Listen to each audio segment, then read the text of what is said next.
झारखंड मुक्ति मोर्चा के 13वें केंद्रीय महाअधिवेशन में एक बड़ा निर्णय लिया गया और केंद्रीय अध्यक्ष हेमंत सोरेन को बनाया गया है। इसका खुद प्रस्ताव और घोषणा दिशोम गुरु शिबू सोरेन ने किया है। इस पर हम बात करेंगे। हमारे साथ झारखंड के वरिष्ठ पत्रकार राजेश तोमर है कि इसका क्या प्रभाव पड़ेगा, कितना मजबूत होगी और क्यों इतना बड़ा निर्णय लिया गया आज के अधिवेशन में। देखिए समीर, अगर आप देखें तो लंबे समय से झारखंड मुक्ति मोर्चा गुरुजी के नेतृत्व में पार्टी चल रही थी। गुरुजी इसके सुप्रीमो थे, लेकिन हाल के दिनों में गुरुजी थोड़े अस्वस्थ चल रहे थे, तो गुरुजी के निर्देश पे ही लेकिन हेमंत सोरेन ने, अगर आप देखें तो 2019 का चुनाव जीता। फिर 2024 में उन्होंने प्रूव कर दिया कि पार्टी में कार्यकारी अध्यक्ष के तौर पे वो यहाँ पर एक बड़ी भूमिका उन्होंने निभाया और पार्टी को एक बड़ी जीत दिलाया। यहाँ पर गुरुजी का सिर्फ आशीर्वाद था। आप अगर पार्टी में इनकी भूमिका को देखें तो ना सिर्फ कांग्रेस बल्कि आरजेडी के भी चुनाव के सीट जीतने में हेमंत सोरेन की एक बड़ी भूमिका थी।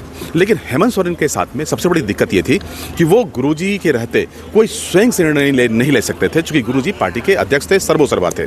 लेकिन आज का जो अधिवेशन, इस अधिवेशन में जो समझने वाली बात है कि झारखंड मुक्ति मोर्चा जो कि एक बड़ी पार्टी है झारखंड में, और आज एक नए ऊर्जा के साथ में हेमंत सोरेन के साथ में, चूँकि हेमंत सोरेन एक लोकप्रिय नेता के तौर पर स्थापित हो चुके हैं।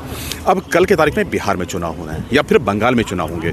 हेमंत सोरेन की पार्टी सीमावर्ती क्षेत्रों में एक बड़ी पार्टी के तौर पे एक बड़ी भूमिका के साथ में वोटों को जहां तक प्रभावित कर सकते हैं, जो आदिवासी हैं, मूलवासी हैं, उसके आज की तारीख में सबसे बड़े नेता के तौर पे हेमंत सोरेन अपने आप को स्थापित कर दिया है। तो इस अधिवेशन के बाद झारखंड मुक्ति मोर्चा बहुत ही मजबूती के साथ सामने आएगा। साथ ही चूंकि एक युवा नेता है, नई सोच है, नई इनकी टीम है, तो गुरुजी से थोड़ा ही तरह इस पार्टी को मजबूत बनाने में हेमंत सोरेन की भूमिका बहुत अहम होगी। दूसरा चीज़ की जो परसेप्शन में हम देखते हैं कि गुरुजी की पार्टी थी, पहले पार्टी कई कारणों से, कई वजहों से चर्चा में होती थी।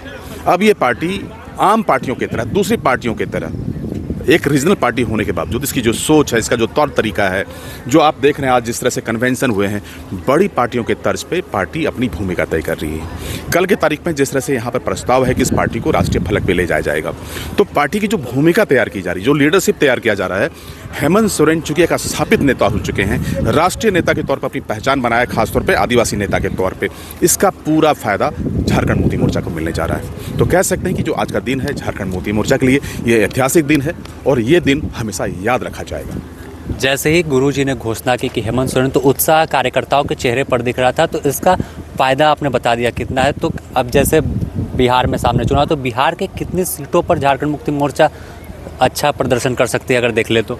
देखिए समीर, अगर आप झारखंड को देखो तो 2000 में झारखंड और बिहार का बंटवारा हुआ। इसके जो सीमावर्ती क्षेत्र हैं, चाहे वो कोडरमा का क्षेत्र हो, चाहे वो गया के आसपास का क्षेत्र हो, या फिर आप जमुई के पास चकाई का क्षेत्र हो, जो इसके सीमावर्ती क्षेत्र हैं, चाहे देवघर से लगा हुआ क्षेत्र हो, तो अगर आप चकाई में कल के तारीख में चुनाव होते हैं, जो बिहार का इलाका है, वहाँ पर ये बड़ा प्रभाव डाल सकते हैं। इसलिए कि आदिवासियों की एक तो संख्या है, और आदिवासी में खासतौर पर विधानसभा चुनाव में जहाँ वोटों के अंतर काफ़ी कम होते हैं, तो उस जगहों पर ये पार्टी बड़ा खेल कर सकती है। चाहे वो पूर्णिया का सीट हो, ऐसे सीट जहाँ पे कि ट्राइबल यानी कि जो मूलवासी आदिवासी ऐसे वोटों का जहाँ पर थोड़ा सा भी स्थानीय स्तर पर प्रेजेंस है, उस पूरे वोट को अब ये झारखंड मुक्ति मोर्चा जीत और हार में एक बड़ा प्रभाव डाल सकती है। इससे आप इनकार नहीं कर सकते। तो बिहार चुनाव में भले झारखंड मुक्ति मोर्चा सीट जीते ना जीते, लेकिन वोटिंग पैटर्न में और वोटों के प्रतिशत पे एक बड़ा प्रभाव डालेगा। जीत हार में एक बड़े कारक के तौर पर झारखंड मुक्ति मोर्चा की बड़ी भूमिका होगी। अगर कल्पना सोरेन को कोई जिम्मेवारी अभी तक नहीं दी गई, जो प्रस्ताव आया हेमंत सोरेन, लेकिन चर्चा थी कि कार्यकारी अध्यक्ष, लेकिन वो पद ही विलोपित कर दिया गया। तो आखिर कल्पना का कौन सी भूमिका में वो दिखने वाली हैं, क्योंकि झारखंड में तो धमाल मचा चुकी हैं? देखिए, कल्पना सोरेन अगर देखें तो बहुत ही मैच्योर नेता के तौर पे उन्होंने 2000 जो चुनाव हुए 2024 में, उन्होंने बताया कि बहुत ही सूझबूझ वाली महिलाएँ हेमंत सोरेन के अर्धांगिनी हैं। उनको जो जिम्मेदारी मिली, उन्होंने चुनाव जीत कर यह सिद्ध कर दिया कि पॉलिटिक्स में वो मजे हुए खिलाड़ी के तौर पर वो बड़ा भूमिका अदा कर सकती हैं। अब चूंकि पार्टी इनके परिवार का है, इनके जो भाई हैं हेमंत सोरेन के भाई बसंत सोरेन, उनको भी कहीं ना कहीं पार्टी में देखना है। इसके अलावा पार्टी पे हमेशा आरोप लगता रहा बाहर से कि पार्टी जो है ये पारिवारिक पार्टी है, तो सारी जिम्मेदारियां अगर यहाँ पर आज अगर कल्पना सोरेन को भी दिया जाता तो जाहिर है कि पार्टी में ये उंगलियाँ, लोगों की जो उंगली है वो खड़ा होता। तो हेमंत सोरेन की जो ताजपोशी हुई है वो एक बड़ा आज का घटना है। अब ऐसे में कल्पना सोरेन ना तो इसका कोई अलग से अपना एजेंडा बनाना चाहती, माफ़ करें, वो अलग से कोई घटनाक्रम नहीं बन सकती थी। अब कल की तारीख में पार्टी कोई भी घोषणा कर सकती, चूँकि उनके पति ही सर्वोसर्वा होंगे इसमें। कल्पना सोरेन खुद को अलग रखकर एक बड़ा ही परिपक्व महिला के तौर पर, एक मजे हुए पॉलिटिशियन के तौर पर एक तरह उन्होंने एग्जाम्पल पेश किया कि पार्टी में सब कुछ बहुत ही प्रजातांत्रिक तरह से, बहुत ही लोकतांत्रिक तरीके से पार्टी का ये संगठन है और संगठन ने फिलहाल हेमंत सोरेन को एक बड़ी जिम्मेदारी दी है। अर्धांगिनी के तौर पे, एक विधायक के तौर पे, एक सलाहकार के तौर पे पति को उनका सलाह मिलता रहेगा। जहाँ तक कद की बात है तो कल्पना सोरेन बिना किसी पोजीशन के भी आज की तारीख में झारखंड मुक्ति मोर्चा में एक बड़ा कद वाली महिला बन चुकी है, इससे आप इनकार नहीं कर सकते। मतलब साफ है कि अब नई तेवर में नई झामुमो दिखने वाली है। बिल्कुल, देखिए झामुमो एक बड़ी और पुरानी पार्टी थी, झारखंड के निर्माण इस पार्टी की भूमिका थी। तब गुरुजी, विनोद बिहारी महतो, निर्मल महतो या तमाम जो दूसरे बड़े बड़े नेता थे, अगर आज के तारीख में भी आप देखें तो नलिन सोरेन पुराने नेता हैं, बड़े नेता हैं, स्टीफन मरांडी, इसके अलावा मथुरा महतो, तो ये तमाम तरह के बड़े बड़े नेता हैं। इनकी सोच उस समय की सोच है जब ये राज्य की लड़ाई लड़ रहे थे। अब झारखंड मुक्ति मोर्चा आज की तारीख में वो लड़ाई खत्म हो चुकी है। अब इस राज्य को एक नई ऊंचाई पे ले जाना है। तो एक नेता के तौर पे, एक स्टेटमैन के तौर पे, एक पॉलिटिशियन के तौर पे, अब यहाँ पर आदिवासी मूलवासी की जो वोट बैंक है उसको भी इसका कहीं ना कहीं घेराबंदी होगी।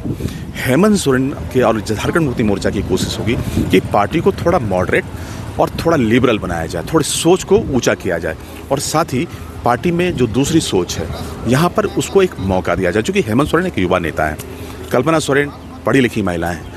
अब झारखंड मुक्ति मोर्चा से लोग जंगली पार्टी मानते थे, उसकी छवि थोड़ी बदलेगी और ये पार्टी आम पार्टियों से ज़्यादा स्मार्टली काम करेगी। और चूंकि इनकी ज़मीनी पकड़ है, चेहरा अगर थोड़ा सा इन्होंने स्मार्ट बनाया तो ये पार्टी लंबे समय तक इस राज्य में राज करेगी, कम से कम आज की तारीख में तो आप यही कह सकते हैं। जब हेमंत सोरेन एक दिन पहले अधिवेशन में भाषण दे रहे थे तो उन्होंने हुंकार भी भरी कि देश की सबसे बड़ी पार्टी को हरा दिया और राज चलाना और राज अलग लेना दोनों मुश्किल था, लेकिन दोनों काम को करके दिखाया। देखिए, राज्य चूंकि मिल चुका है, अब इसके श्रेय गुरु जी को जाता है। हालांकि अटल बिहारी वाजपेयी ने यह मौका दिया था, लेकिन गुरु जी की लड़ाई हमेशा याद रखा जाएगा।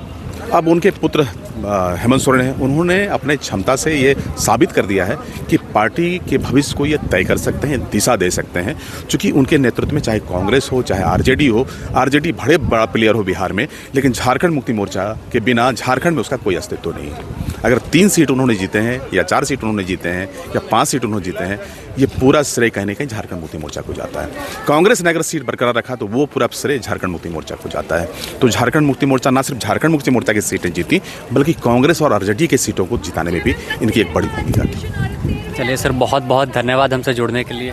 Thank you Sameer.